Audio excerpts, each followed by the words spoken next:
우리 사회에는요, 보호 시스템이라는 큰 울타리가 있지만 그 안에서도 그늘에 가려져서 잘 보이지 않는 아이들이 있습니다.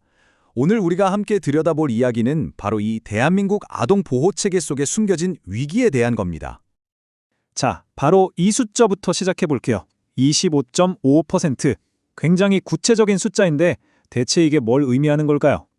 이건 바로 아동 양육시설에 있는 아이들, 그러니까 4명 중 1명꼴로 겉으로는 잘 드러나지 않는 그런 어려움을 겪고 있을 수 있다는 뜻이에요. 문제는 이렇게 눈에 잘 띄지 않으니까 꼭 필요한 지원마저도 놓치게 된다는 거죠. 자, 그렇다면 지금부터 이 보이지 않는 아이들이 과연 누구인지, 그리고 우리가 왜 경계선 지능이라는 개념에 주목해야 하는지 본격적으로 한번 파헤쳐 보겠습니다. 네, 바로 경계선 지능, 영어로는 BIF라고도 하는데요. 이게 바로 그 회색 지대에 있는 아이들을 설명하는 용어입니다. IQ가 71에서 84 사이, 법적으로 지적장애 판정을 받지는 않지만 그렇다고 평균 수준도 아닌 거죠. 바로 이 애매한 위치 때문에 아이들은 학습은 물론이고 친구 관계나 일상생활 적응 같은 정말 여러 면에서 어려움을 겪게 되는 겁니다. 이게 얼마나 심각한 문제인지 수치를 보면 바로 와닿으실 겁니다. 일반 아동이나 청소년 중에서 경계선 지능 비율이 한 14% 정도 되거든요. 그런데 보호시설에 있는 아이들은요, 그 비율이 무려 25.5%까지 치솟습니다. 거의 2배 가까이 되는 거죠.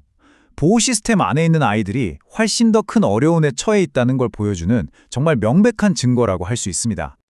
아니, 그렇다면 왜 이렇게 도움이 절실한 아이들이 오히려 아이들을 지키기 위해 만들어진 보호 시스템의 빈틈으로 빠져나가고 있는 걸까요? 지금부터 그 구조적인 문제들을 하나하나 짚어보겠습니다. 여기서 우리가 진짜 주목해야 할 부분이 있어요. 경계선 지능이라고 하면 그냥 공부를 좀 못하는 건가? 이렇게 생각하기 쉽거든요. 근데 그게 전부가 아니라는 겁니다. 인지적인 어려움은 기본이고요. 친구 사귀는 거, 자기 감정을 조절하는 거, 심지어 평범한 하루하루를 살아가는 것까지 아이의 삶 전체가 흔들릴 수 있다는 거죠. 그러니까요. 여기서 정말 근본적인 질문을 던질 수밖에 없습니다. 분명히 아이들을 지키려고 존재하는 시스템인데 왜, 어째서 이 특정 아이들에게만큼은 제대로 작동하지 않고 있는 걸까요? 이 연구자료에서는요, 딱 3가지의 결정적인 균열을 지적하고 있습니다. 첫째, 진단부터가 너무 어렵고 오래 걸린다는 거. 둘째, 법적으로 장애 인정을 못 받으니까 정책의 사각지대에 놓인다는 점. 그리고 마지막으로 지원 시스템마저 여러 부처로 막 쪼개져 있어서 아이들이 그 사이로 그냥 빠져나가버린다는 겁니다. 자, 그럼 하나씩 좀 더 깊게 들어가 볼까요? 자, 이제부턴 좀 딱딱한 이론을 넘어서 실제로 시스템 안에서 아이들을 직접 돕고 있는 현장 실무자들의 생생한 목소리를 통해 이 문제가 얼마나 심각한지 한번 들어보겠습니다. 첫 번째 균열, 바로 진단 과정의 문제입니다. 이게 뭐냐면 아이의 상태를 정확하게 파악하는 것. 그 시작부터가 이미 거대한 벽에 부딪히는 셈이에요. 시간도 너무 오래 걸리고 비용도 만만치 않고 절차도 복잡하고 뭐 하나 쉬운 게 없는 거죠. 지금 들으신 이 말이 현장의 절박함을 정말 그대로 보여주는 것 같습니다. 아이를 위한 골든타임이 있는데 그걸 놓칠까 봐 몇 개월씩 걸리는 병원 진단을 마냥 기다릴 수가 없는 거예요.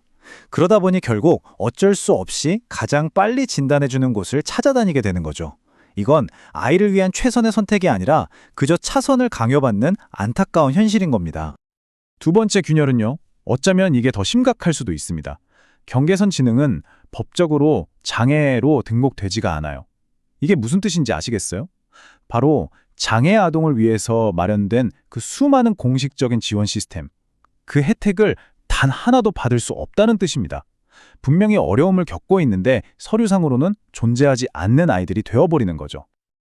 그리고 세 번째 균열, 바로 이 파편화된 지원망입니다. 보세요. 아동은 보건복지부 소관이고 청소년은 또 여성가족부 소관이에요. 문제는 뭐냐면 9살에서 16살 사이의 아이들은 이 두 시스템 사이에 애매하게 끼어 있다는 겁니다. 부처마다 사용하는 용어도 다르고 지원 방식도 제각각이다 보니까 아이들이 이 부처와 저 부처 사이의 틈으로 그냥 쑥 빠져버리는 일이 생기는 거죠. 자, 지금까지 좀 답답한 문제점들을 짚어봤는데요. 그럼 이제부터는 희망을 이야기해 볼 시간입니다. 이 연구자료에서 제시하는 해결책, 그러니까 더 나은 시스템을 만들기 위한 구체적인 방안들은 어떤 것들이 있는지 한번 살펴보겠습니다. 문제가 이렇게 복잡하다고 해서 해결책이 없는 건 절대 아닙니다. 핵심은 이거예요. 아이들을 최대한 빨리 발견하고 부처 간의 그 높은 벽을 허물어서 통합적으로 지원하고 마지막으로 아이 한 명 한 명에게 맞는 맞춤형 서비스를 제공하는 것, 바로 이겁니다. 좀 더 구체적인 정책 제언들을 보면요. 우선 표준화된 선별 도구를 만들어서 아이들을 조기에 발견해야 하고요. 둘째, 여러 부처에 흩어져 있는 지원 시스템을 하나로 합쳐야 합니다. 셋째, 아이들을 직접 돌보는 보호자나 실무자분들을 위한 전문적인 교육을 강화해야 하고, 넷째, 아이 한 명 한 명을 위한 맞춤형 보호 계획을 훨씬 더 촘촘하게 짜야 합니다. 그리고 마지막으로 가정과 같은 환경에서 아이들이 자랄 수 있도록 안정적인 전문 위탁 과정을 더 많이 늘리는 것도 정말 중요합니다. 그런데 여기서 우리가 절대 잊지 말아야 할 게 있습니다. 이 모든 노력은요, 단순히 어떤 행정 절차를 개선하거나 시스템을 고치는 그런 차원의 이야기가 아닙니다. 이건 우리 사회에서 가장 약하고 또 스스로 목소리를 내지 못했던 보이지 않는 아이들에게 그야말로 생명줄을 이어주는 일인 겁니다. 마지막으로 여러분께 이 질문을 하나 던지면서 오늘 이야기를 마무리할까 합니다. 한 사회의 수준은 그 사회가 가장 약한 구성원을 어떻게 대하는지로 평가된다는 말이 있죠? 그렇다면 우리가 오랫동안 외면해왔던 이 보이지 않는 아이들의 현실은 지금 우리 사회에 대해 그리고 우리 자신에 대해 과연 무엇을 말해주고 있는 걸까요? 한 번쯤 깊이 생각해 볼 문제입니다.